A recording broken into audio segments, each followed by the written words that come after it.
बाबा जी की प्यारी साध संगत जी, राधा स्वामी जी, हमारी संगत से एक ही विनती है कि इस साखी को अंत तक जरूर सुने। और अगर आप इस चैनल पर नए हैं तो हमारे इस चैनल को जरूर सब्सक्राइब करें। संगत जी, ये बात कोई 20-22 साल पुरानी होगी, जब मेरी जिंदगी में सब कुछ होते हुए भी कुछ नहीं था, और मैं हर रोज एक ऐसी गहरी थकान से उठता था जो शरीर की नहीं बल्कि रूह की थकान थी। और हर रात जब सोने जाता था तो लगता था कि काश ये नींद ऐसी हो जिससे सुबह ना हो और ये अंधेरा ही हमेशा रहे, क्योंकि उस वक्त मेरे जीवन में रोशनी का कोई नामो निशान नहीं था। और मैं बाहर से देखने में बिल्कुल साधारण आदमी था, जिसके पास एक छोटा सा घर था, एक पत्नी थी, 2 बच्चे थे और एक ऐसी नौकरी थी जो 40 साल की उम्र तक आते आते बिल्कुल बेमानी लगने लगी थी। और मैं हर रोज सुबह 8 बजे घर से निकलता था, शाम को 7 बजे लौटता था।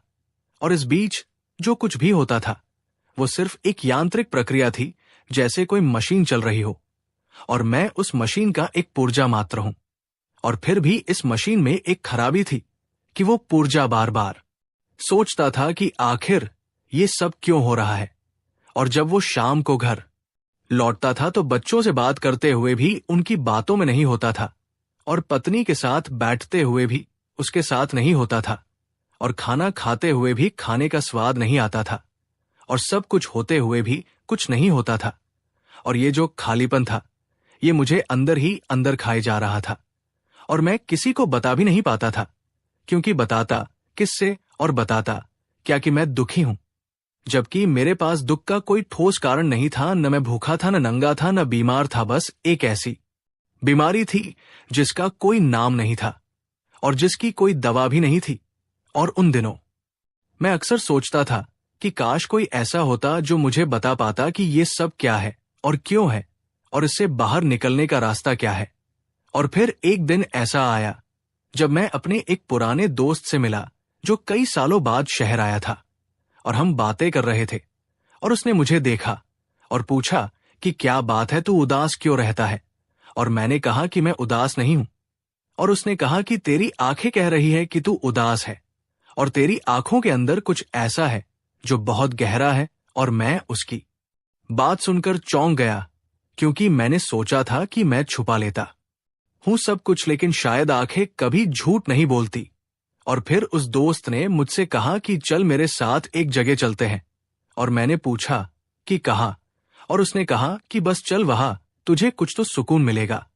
और मैं उसके साथ हो लिया, क्योंकि उस वक्त मुझे किसी सुकून की सख्त जरूरत थी, भले ही वो 2 पल का ही क्यों न हो। और हम चल पड़े उस रास्ते पर जिसका मुझे कोई अंदाजा नहीं था कि वो मुझे कहाँ ले जाएगा। और फिर हम पहुंचे एक ऐसी जगह जहां पहले कभी नहीं गया था। वो कोई मंदिर नहीं था, कोई मस्जिद नहीं था, कोई गुरुद्वारा नहीं था, बल्कि वो एक साधारण सा कमरा था जिसमें कुछ लोग बैठे हुए थे और सबकी आंखें बंद थी और सबके होंठ हिल रहे थे, और एक अजीब सी खामोशी थी जो बोल रही थी। और मैं वहां खड़ा हो गया और मेरे दोस्त ने इशारा किया कि बैठ जाओ, और मैं बैठ गया और मैंने भी आंखें बंद कर ली। लेकिन मन में हजारों विचार दौड़ रहे थे कि ये क्या है, ये कौन लोग हैं और मैं यहां क्या कर रहा हूं। और फिर धीरे धीरे मुझे लगा कि जैसे कोई और ही दुनिया में उतर रहा हूं, और वहां कोई शोर नहीं था, कोई हलचल नहीं थी, बस एक गहरी शांति थी जो धीरे धीरे मेरे अंदर उतरने लगी। और फिर अचानक मुझे लगा कि कमरे का दरवाजा खुला है और कोई आया है, और मैंने आंखें खोलकर देखा तो सामने एक बुजुर्ग खड़े थे, बिल्कुल साधारण से कपड़ों में, और उनके चेहरे पर एक ऐसी रोशनी थी जो मैंने कभी किसी इंसान के चेहरे पर नहीं देखी थी। और उनकी आंखें ऐसी थी जैसे 2 सूरज हों, लेकिन तपिश नहीं बल्कि ठंडक बरसा रहे हों। और वो धीरे धीरे कमरे में आए और सबने उनके सामने सिर झुका दिया, और मैं भी झुक गया, पता नहीं क्यों, लेकिन झुक गया। और फिर वो बाबा जी बैठ गए, और थोड़ी देर बाद उन्होंने अपनी नजर उठाई और मेरी तरफ देखा, और बस एक नजर थी वो उनकी जो मेरी तरफ उठी, और उस एक नजर ने मेरी जिंदगी ही बदल दी। और मैं समझ गया कि जिस सुकून की तलाश में मैं सारी उम्र भटकता रहा वो आज मुझे मिल गया। और उस दिन के बाद मैं वहां से उठा तो मुझे लगा कि मेरे कंधों से कोई बहुत बड़ा बोझ उतर गया है, और मेरी सांसें हल्की हो गई है और मेरा मन शांत हो गया है। और मैं घर लौटा तो पत्नी ने पूछा कि आज तुम्हारे चेहरे पर कुछ अलग सा है। और मैंने कहा कि कुछ नहीं, बस ऐसे ही। लेकिन मैं जानता था कि कुछ बहुत बड़ा हो गया है। और वो कुछ बहुत बड़ा था बाबा जी की वो एक नजर, जिसने मुझे भीतर तक झकझोर दिया और मेरी सोई हुई आत्मा को जगा दिया। और फिर मैं रोज उस जगह जाने लगा और रोज बाबा जी के दर्शन करता और रोज उनकी बातें सुनता। और धीरे धीरे मुझे समझ में आने लगा कि ये सब क्या है। और ये जो भीतर का खालीपन था वो दरअसल उस परमात्मा की कमी थी जो हर इंसान के अंदर होती है और जिसे सिर्फ सद्गुरु की कृपा से ही भरा जा सकता है। और मैं रोज बाबा जी के पास जाता और रोज उनके चरणों में बैठता और रोज उनकी बातें सुनता। और एक दिन उन्होंने मुझसे कहा कि बेटा, अब तुम भी सिमरन करो। और मैंने पूछा कि सिमरन का क्या है? और उन्होंने कहा कि सिमरन का मतलब है उस परमात्मा को याद करना जो इस सारे जहां का मालिक है और जो तुम्हारे दिल के अंदर ही बसा हुआ है और तुम बस उसे भूल गए हो और अब तुम उसे फिर से याद करो। और मैंने कहा कि बाबा जी, मैं कैसे याद करूं? और उन्होंने कहा कि बस नाम लो और नाम में खो जाओ और ये नाम ही तुम्हें उस मंजिल तक ले जाएगा जहां सब कुछ मिल जाता है और फिर कुछ नहीं बचता पाने को। संगत जी, और फिर मैंने वो नाम लेना शुरू किया जो बाबा जी ने मुझे दिया था। और पहले पहल तो बहुत मुश्किल हुआ, क्योंकि मन तो ऐसा बंदर था कि एक पल भी एक जगह नहीं टिकता था। और जैसे ही मैं नाम लेना शुरू करता, मन हजारों तरफ भागने लगता। कभी ऑफिस की बातें आ जाती, कभी घर की फिक्रें आ जाती, कभी बच्चों की पढ़ाई का ख्याल आ जाता, कभी पत्नी की सेहत की चिंता हो जाती और कभी कोई पुरानी बात याद आ जाती जिससे मैं बहुत दूर निकल चुका था। और मैं परेशान हो जाता कि ये क्या हो रहा है, मैं तो नाम ले रहा हूं लेकिन मन कहाँ भटक रहा है। और फिर मैं बाबा जी के पास गया और उनसे कहा कि बाबा जी, मैं नाम लेता हूं लेकिन मन नहीं लगता और बहुत उचटता है। और वो मुस्कुराए और बोले कि बेटा, ये तो बहुत स्वाभाविक है, क्योंकि मन सदियों से बिना लगाम के दौड़ रहा है और उसे अचानक कैसे काबू में किया जा सकता है। और तुम धीरे धीरे करो, जैसे कोई बच्चा चलना सीखता है, गिरता है, फिर उठता है, फिर गिरता है, फिर उठता है और एक दिन सीख ही जाता है। ठीक वैसे ही तुम भी करते रहो, नाम गिरते हुए, उठते हुए, और एक दिन ये नाम ही तुम्हारी सांसों में बस जाएगा और फिर तुम्हें करना नहीं पड़ेगा, ये अपने आप होने लगेगा। और मैंने उनकी बात मान ली और रोज बैठता और रोज नाम लेता और रोज मन भटकता और मैं फिर से नाम पर ले आता। और ये सिलसिला महीनों चलता रहा और धीरे धीरे मैंने देखा कि अब मन थोड़ा ठहरने लगा है। जैसे पहले 100 बार भटकता था, अब 80 बार भटकता है और फिर 70 बार और फिर 50 बार।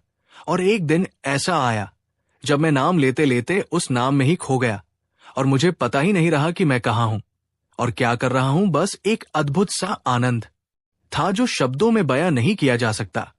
और जब मैं उस अवस्था से वापस लौटा तो मेरी आंखों से आंसू बह रहे थे और वो आंसू दुख के नहीं थे, बल्कि उस परम आनंद के थे जो पहली बार मुझे महसूस हुआ था। और मैं समझ गया कि बाबा जी ने जो कहा था वो सच है, कि नाम ही सब कुछ है और नाम से बड़ा कुछ भी नहीं है इस दुनिया में। और फिर मैं उस दिन के बाद से और भी श्रद्धा से नाम लेने लगा और मेरा दिन अब पहले जैसा नहीं रहा था। सुबह उठते ही सबसे पहले नाम याद आता और फिर दिन भर के कामों में भी नाम साथ रहता, जैसे कोई साया हो। और रात को सोते वक्त भी नाम ही आखिरी चीज होती जो मैं याद करता। और फिर एक और घटना घटी जिसने मुझे और गहराई में उतार दिया। एक दिन मैं बाबा जी के पास बैठा था और वो किसी और से बातें कर रहे थे और मैं चुपचाप सुन रहा था।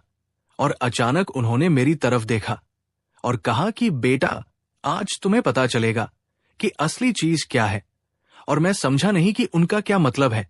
लेकिन फिर शाम को जब मैं वहां से लौट रहा था तो रास्ते में मुझे ऐसा महसूस हुआ कि मैं अपने शरीर में नहीं हूं और मैं अपने शरीर को बाहर से देख रहा हूं और ये जो दुनिया है ये सब कोई सपने की तरह लग रही है। और जो कुछ भी मैंने अपनी जिंदगी में देखा, सुना और महसूस किया, वो सब बहुत दूर और बहुत ऊपर से देख रहा हूं। और एक अद्भुत शांति थी और एक अद्भुत सुकून था और मैं डरा नहीं बल्कि बहुत आनंदित हुआ क्योंकि मुझे पता चल गया कि मैं ये शरीर नहीं हूं, और मैं ये मन नहीं हूं, और मैं ये बुद्धि नहीं हूं, बल्कि मैं कुछ और हूं जो अजर है, अमर है, और जिसे कभी कोई मिटा नहीं सकता। और जब मैं घर पहुंचा तो मैं बहुत देर तक बैठा रहा, उस अनुभव को महसूस करता रहा। और फिर अगले दिन बाबा जी के पास गया तो उनसे कहा कि बाबा जी, कल मेरे साथ ऐसा हुआ। और उन्होंने कहा कि ये तो बस शुरुआत है, अभी तो तुम्हें बहुत कुछ देखना है और बहुत कुछ पाना है, और ये सब सिर्फ सद्गुरु की कृपा से होता है, और सिर्फ नाम की बरकत से होता है। और तुम बस नाम में लगे रहो और देखो कि कैसे ये नाम तुम्हें उस मंजिल तक ले जाता है जहां से वापसी नहीं होती। और मैं उनकी बात सुनकर और भी नाम में जुट गया, और मेरी जिंदगी अब बदल चुकी थी पूरी तरह से। अब मुझे वो चीजें अच्छी नहीं लगती थी जो पहले अच्छी लगती थी, और वो चीजें प्यारी लगने लगी थी जो पहले बेकार लगती थी। और मेरा स्वभाव बदल गया था। मैं कम बोलने लगा था और ज्यादा सुनने लगा था, और लोगों से मिलना जुलना कम कर दिया था, और अपने अंदर ही रहने लगा था। और पत्नी ने एक दिन कहा कि तुम बहुत बदल गए हो, और मैंने कहा कि हाँ, बदल गया हूं, और अच्छा बदल गया हूं, और ये बदलाव बाबा जी की वजह से हुआ है। और उसने कहा कि मुझे भी ले चलो वहां, और मैं उसे ले गया, और वो भी बैठी, और धीरे धीरे वो भी नाम में लगने लगी, और हम दोनों साथ साथ नाम लेते और साथ साथ बाबा जी के पास जाते। और हमारा घर अब पहले जैसा नहीं रहा था। वहां अब एक अलग ही शांति थी और एक अलग ही सुकून था। और बच्चे भी कहते कि पापा, आप लोग बहुत अच्छे लगते हो। अब पहले जैसे गुस्सा नहीं करते और हमें प्यार से समझाते हो। और ये सब बदलाव सिर्फ उस नाम की वजह से हुआ था जो बाबा जी ने हमें दिया था, संगत जी। और फिर समय बीतता गया और मेरे अंदर की प्यास और गहरी होती गई, क्योंकि अब मुझे वो रस मिलने लगा था नाम का, जो कभी किसी और चीज में नहीं मिला था। और अब मैं हर वक्त नाम में ही रहता, चाहे काम कर रहा हूं, चाहे आराम कर रहा हूं, चाहे सो रहा हूं। नाम की धुन अंदर चलती रहती थी, जैसे कोई रेडियो बज रहा हो, धीरे धीरे, और मुझे उसे बजाने की जरूरत नहीं पड़ती थी, वो खुद बजता था। और ये बहुत अद्भुत था, क्योंकि पहले मैं बैठकर नाम लेता था तो बड़ी मेहनत लगती थी, लेकिन अब नाम खुद आता था और मुझे पकड़ लेता था, और मैं उसमें डूब जाता था। और एक दिन बाबा जी ने मुझे बुलाया और कहा कि बेटा, अब तुम थोड़ा और आगे बढ़ सकते हो। और मैंने पूछा कि कैसे बाबा जी? और उन्होंने कहा कि अब तुम सिर्फ नाम ही नहीं लोगे, बल्कि नाम के साथ साथ उस शब्द को भी सुनोगे जो अंदर बज रहा है। और मैंने कहा कि वो शब्द क्या है? और उन्होंने कहा कि वो शब्द ही सब कुछ है, और वो शब्द ही सद्गुरु है, और वो शब्द ही परमात्मा है, और वो शब्द ही वो रूह है जो इस सारे जहां में व्याप्त है। और तुम जब नाम में गहरे उतरोगे तो वो शब्द अपने आप सुनाई देने लगेगा, और फिर तुम उस शब्द में खो जाओगे। और यही सबसे बड़ी उपलब्धि है इंसान की जिंदगी में। और मैंने उनकी बात सुनी और फिर से और गहरे नाम में उतरने लगा। और अब मैं नाम लेते लेते उस आवाज को सुनने की कोशिश करता जो अंदर थी। और पहले तो कुछ सुनाई नहीं दिया, लेकिन धीरे धीरे मुझे लगा कि कोई बहुत हल्की सी आवाज है, जैसे कोई बहुत दूर से आ रही हो। और वो आवाज बहुत मीठी थी और बहुत खिंचाव लिए हुए थी, और मैं उस आवाज की तरफ खिंचा चला जाता था। और फिर एक दिन वो आवाज बहुत पास आ गई और मैं उसमें समा गया। और उस दिन मुझे पता चला कि असली चीज क्या है, और ये सब कुछ बाबा जी की कृपा से हुआ था। और मैं उनके चरणों में गिर गया और बहुत देर तक रोता रहा। और वो मेरे सिर पर हाथ रखकर बोले कि उठो बेटा, ये तुम्हारा हक है, और ये सब तुम्हारी मेहनत का फल है, और तुमने सच्चे मन से नाम लिया, इसलिए नाम ने तुम्हें ये दिया। और मैंने कहा कि बाबा जी, मैं तो कुछ नहीं करता था, बस आपकी बताई राह पर चलता रहा, और आपने ही मुझे ये सब दिया। और उन्होंने कहा कि बेटा, गुरु तो बस रास्ता दिखाता है, चलना तो खुद ही पड़ता है, और तुम चले इसलिए मिला, और जो नहीं चलते उन्हें कुछ नहीं मिलता, चाहे वो गुरु के कितने भी पास क्यों न रहें। और ये सुनकर मुझे और भी समझ में आया कि असली चीज सिर्फ गुरु की कृपा नहीं है, बल्कि उस कृपा को पाने की लगन है, और उस लगन के साथ की गई मेहनत है। और मैंने ठान लिया कि अब मैं और भी ज्यादा नाम में लगूंगा और भी गहरे उतरूंगा। और फिर वो दिन आया जब मेरी मुलाकात अपने एक पुराने दोस्त से हुई, जिसने मुझे देखा तो चौंक गया और कहा कि यार तू तो बिल्कुल बदल गया है।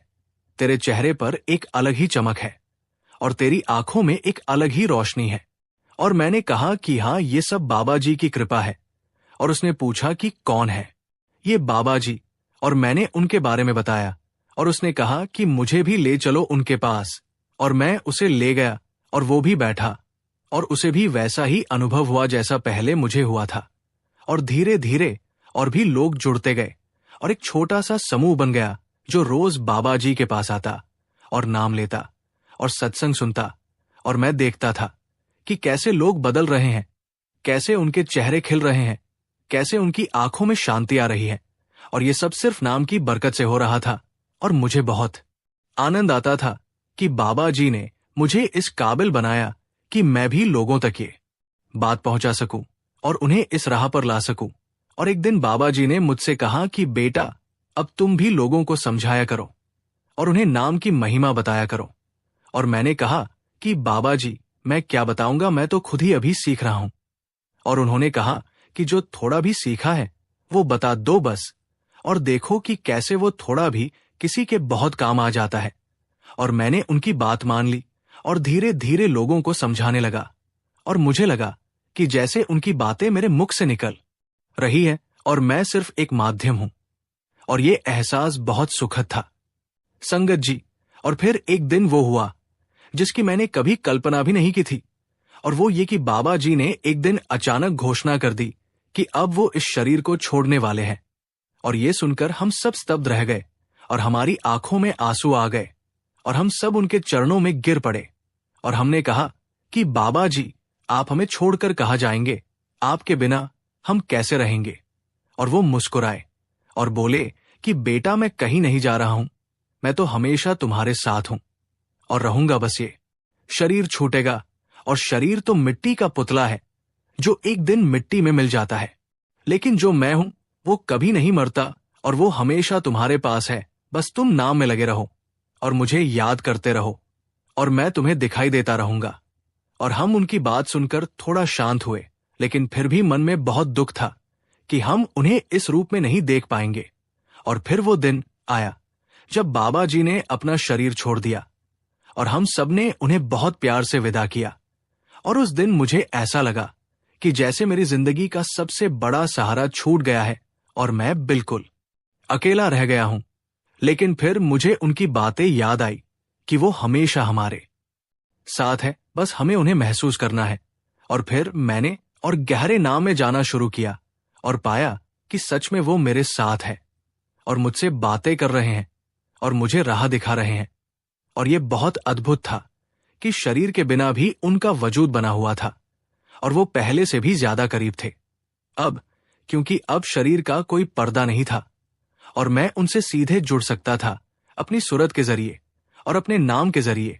और फिर मैंने देखा कि बाबा जी के जाने के बाद भी उनकी महिमा और बढ़ गई और लोग और भी श्रद्धा से नाम लेने लगे और भी लोग जुड़ने लगे। और एक दिन मुझे एहसास हुआ कि बाबा जी ने मुझे जो दिया था वो कोई छोटी चीज नहीं थी, बल्कि वो सबसे बड़ी चीज थी जो किसी को भी मिल सकती है। और वो था नाम का खजाना और उस नाम के जरिए सद्गुरु से जुड़ने का रास्ता। और मैंने ठान लिया कि अब मैं जब तक जीऊंगा इस नाम को फैलाता रहूंगा और जितने लोगों को हो सके उतनों को इस राह पर लगाऊंगा।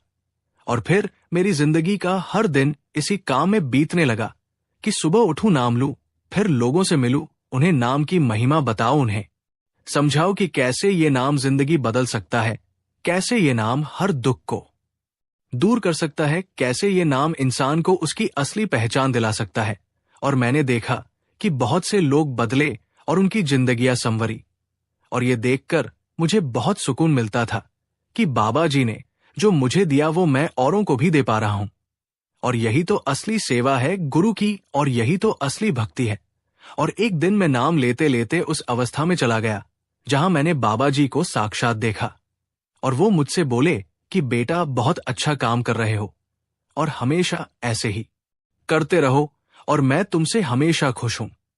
और ये सुनकर मेरी आंखें भर आई और मैंने कहा कि बाबा जी, ये सब आपकी कृपा है और आपने ही मुझे इस लायक बनाया। और उन्होंने कहा कि नहीं बेटा, तुमने खुद मेहनत की है और तुम्हारी लगन ने तुम्हें यहां तक पहुंचाया है, और अब तुम और आगे जाओगे और भी बहुत कुछ पाओगे। और मैं वही बैठा रहा उस आनंद में डूबा हुआ, और फिर धीरे धीरे वापस इस दुनिया में लौटा तो मुझे लगा कि मैं अब पहले जैसा नहीं हूं, बल्कि मैं और ऊंचा उठ गया हूं। और ये सब सिर्फ नाम की बरकत थी और सिर्फ गुरु की कृपा थी। संगत जी, और अब जब मैं इस उम्र में हूं और पीछे मुड़कर देखता हूं तो मुझे वो दिन याद आता है जब बाबा जी ने पहली बार मुझे देखा था, और उस एक नजर ने कैसे मेरी जिंदगी बदल दी थी। और मैं सोचता हूं कि अगर वो दिन नहीं आता तो शायद मैं आज भी उसी अंधेरे में भटक रहा होता और उसी खालीपन से जूझ रहा होता जिससे तब जूझ रहा था। और मुझे ये जानकर बहुत सुकून मिलता है कि बाबा जी ने मुझे जो दिया वो अमर है और वो कभी खत्म नहीं होगा, और वो मेरे साथ हमेशा रहेगा और मेरे बाद भी मेरे जरिए औरों तक पहुंचता रहेगा।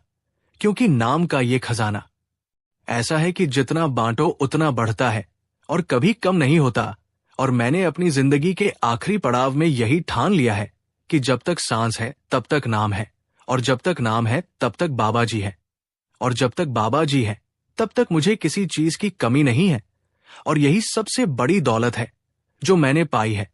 और ये दौलत कभी चोरी नहीं हो सकती, कभी जली नहीं जा सकती, कभी डूबी नहीं जा सकती और कभी बंटी नहीं जा सकती, बल्कि ये ऐसी दौलत है जो हमेशा बढ़ती ही है और हमेशा साथ रहती है।